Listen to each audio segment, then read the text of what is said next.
Hello hi नमस्कार मंडळी, कसे आहात तुम्ही सर्व? मजेत ना? मजेतच असायला हवं. मी दीपाली स्वागत करते तुम्हा सर्वांचं आपल्या यूट्यूब चॅनलमध्ये. आहो इथे कियानला रेडी करत होते. आहो असल्यावरती ना मला कियानचं काही टेन्शनच नसतं. त्याला रेडी करणं, त्याचं सगळं आवरणं हे त्यांच्याकडेच असतं. मी माझं आवरते आणि निघते. ते मस्त त्याला सँडल वगैरे घातली आणि मग निघालो आम्ही बाहेर जाण्यासाठी. बाहेर कुठे तर सगळ्यांची दिवाळीची शॉपिंग सुरू आहे, बऱ्याच जणांची झाली पण आहे, पण आमची कुठेच काही नाही. मग चला म्हणलं आज वेळ आहे तर जाऊन येऊया. तर आमची पहिल्या दिवशी तर काही शॉपिंग झालेलीच नाहीये आणि दुसऱ्या दिवशी घेतलेली आहे. तर दोन्ही व्हिडिओ कंबाईन करून तुमच्यासोबत शेअर करत आहे. शॉपिंग करायला कुठे जाणार तुम्हाला तर माहिती आहे. आम्ही उठलं सुटलं कुठे जातो तर ट्रेंड्स मॉलमध्ये. मग गेलो तिथे आणि बघितलं तर काय न्यू पॅटर्न आलेले नव्हते. बॉईजच्या सेक्शनमध्ये तर काही ड्रेसेस नव्हते, व्हरायटीज तर अजिबात नव्हत्या, अगोदरचेच होते. त्यामुळे आम्हाला काही आवडले नाही. आणि कियाने जो हा ड्रेस घातलेला आहे ना तो दसऱ्याच्या वेळेस त्याला ट्रेंड्समधनंच घेतलेला होता. तर काही नवीन काय आवडलं नाही माझ्यासाठी. पण बघितलं तर पण मला पण काही ड्रेस वगैरे आवडलेले नाहीये. कियान त्याची मस्ती तर सुरूच होती. ते मॉलमध्ये आले की त्याचं काही बघायचं कामच नसतं.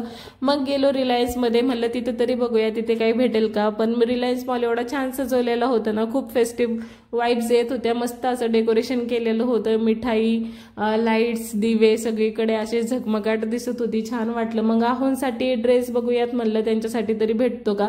तर कुर्तीज वगैरे त्यांनी ट्राय करून बघितले पण काही विशेष वाटले नाही म्हणून त्यांच्यासाठी घेतलं नाही. सँडल मला एक आवडली पण ती माझ्या पायाला काही सूट होत नव्हती, त्याच्यामुळे ती घेतली नाही.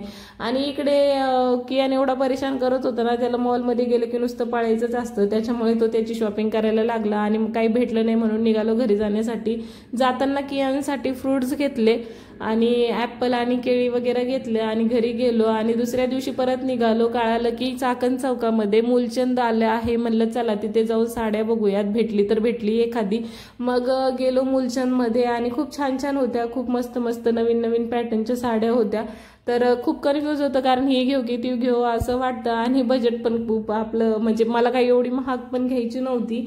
पण कसं ना फेस्टिवल आहे त्याच्यामुळे घेऊयात म्हणलं, कारण मी एवढं जास्त काही साड्या वेअर करत नाही. एकदा घातले की तिचा नंबर कधी यायचा, त्याच्यामुळे म्हणलं चला बघूयात. अशा छान छान साड्या अंगावरती टाकून बघितल्या, सगळ्याच वाटत होत्या. आणि महिलांचं कसं असतं ना, किती दाखवले आणि काही झालं तर मन तर काही भरतच नाही. असं वाटतं की सगळ्याच आपल्या जवळ असायला हव्यात. आणि खूप छान छान होत्या. मग ही जी घेतली आहे तिचा फोटो मी तुम्हाला लावेल किंवा नंतर दाखवेल. आणि मी इकडे साड्या वेअर करत होते आणि कियान दुसरीकडे जाऊन बसलेला आणि त्याची मस्ती तर चालूच होती. तो खूप एन्जॉय करत होता. माझी साडी घेऊन झालेली आणि मग निघालो कियानसाठी ड्रेस घेण्यासाठी, कारण त्याला घेतलं नाही तर माझं मन काही लागतच नव्हतं. मग त्याच्यासाठी ड्रेस घेतला, छान भेटला. फक्त माझ्या आहोंचंच राहिलेलं शॉपिंग करण्याची, तर त्यांना पण घेऊयात नंतर. मग खूप लेट झालं होतं त्यामुळे बाहेरच जेवण करण्याचं ठरलेलं. मग गेलो हॉटेलमध्ये जेवण करण्यासाठी. तर कियानला खूप भूक लागलेली होती, त्यामुळे तो काय ऐकतच नव्हता. मग पार्सल घरी घेऊन जाण्याचंच ठरलं आणि घरी गेलो.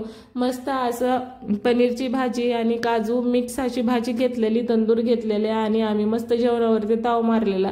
पण लाईट माझी नेहमीप्रमाणे काही स्पेशल असले की जाणार म्हणजे जाणारच. तिचा आणि माझं तर काही 36चा आकडाच झालेला आहे. जेवण वगैरे करून घेतलं, भांडी घासून घेतली आणि मग इकडे बसले मी भाजी निवडण्यासाठी. येतानाच भाजीपाला पण घेऊन आलेलो होतो. म्हणलं सकाळची तयारी आत्ताच करून घेऊया. तर मंडळी तुमची शॉपिंग झाली का दिवाळीची? कमेंटमध्ये नक्की सांगा. व्हिडिओ आवडला असेल तर लाईक करा, शेअर करा आणि चॅनलला सबस्क्राईब करायला मात्र विसरू नका.